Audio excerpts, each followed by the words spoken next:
Praise the lord. సంఖ్యాకాండము 23వ అధ్యాయము 19వ వచనము చదువుకుందాము. దేవుడు అబద్ధమాడుటకు ఆయన మానవుడు కాడు, పశ్చాత్తాపడుటకు ఆయన నరపుత్రుడు కాడు. ఆయన చెప్పి చేయకుండునా, ఆయన మాట ఇచ్చి స్థాపింపకుండునా. ఎంత గొప్ప దేవుడు మనం కలిగి ఉన్నాము.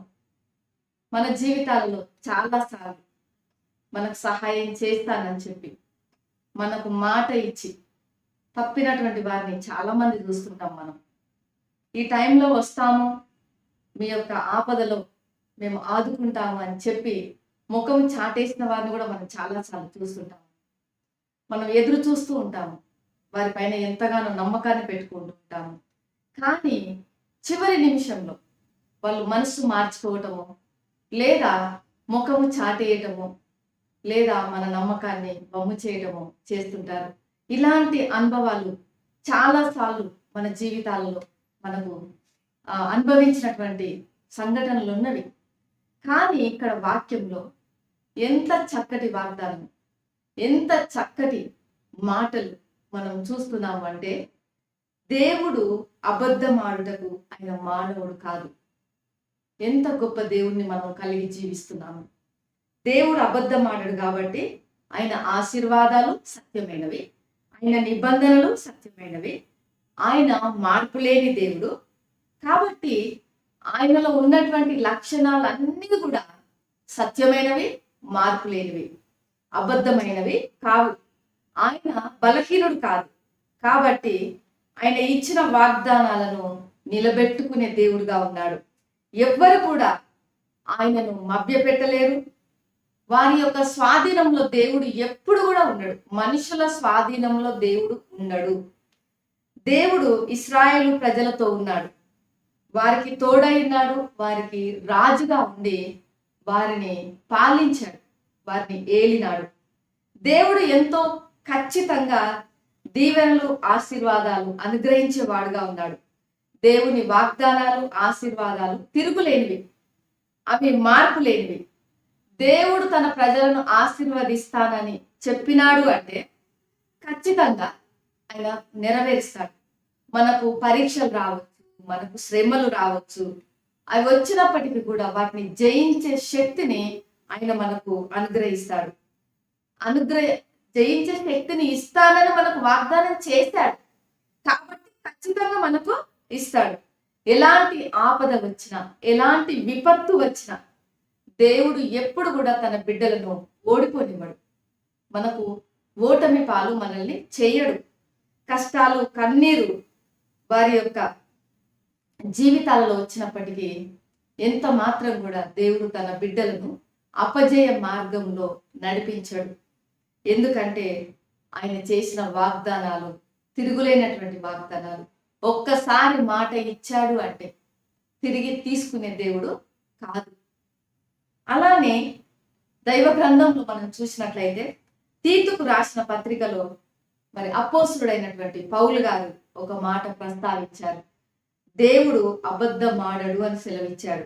అలానే రోమీలకు రాసిన పత్రికలో మరి అపోస్తుడైన పౌలు గారు దేవుని వరాలు, దేవుని యొక్క పిలుపు తిరుగులేనిది అని తెలియజేశాడు. హెబ్రీలకు రాసిన పత్రికలో కూడా మరి పౌలు గారు దేవుడు అబద్ధమాడుట అసాధ్యమని ఆయన ప్రస్తావించారు.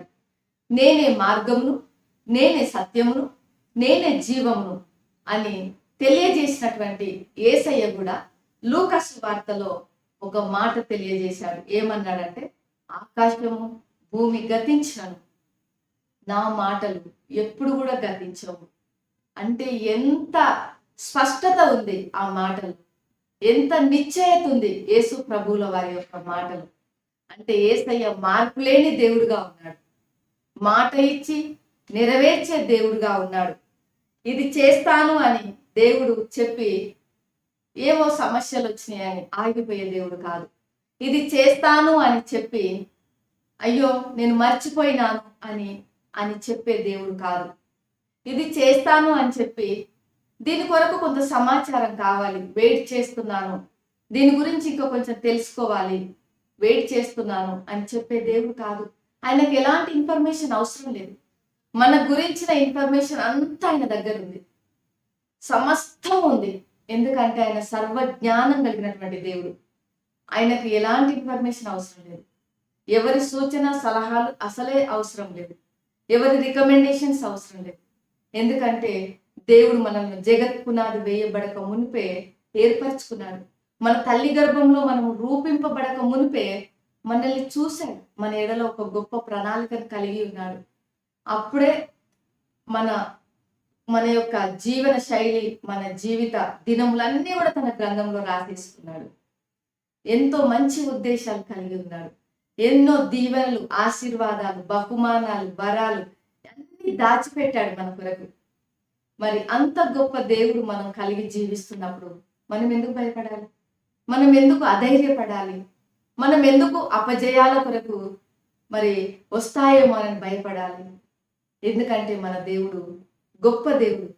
ఆయన అబద్ధమాడడు, ఆయన పశ్చాత్తాపడడు. ఆయన చెప్పిన మాట ఖచ్చితంగా నెరవేరుస్తాడు. ఆయన ఇచ్చిన మాటను నిలబెట్టుకుంటాడు.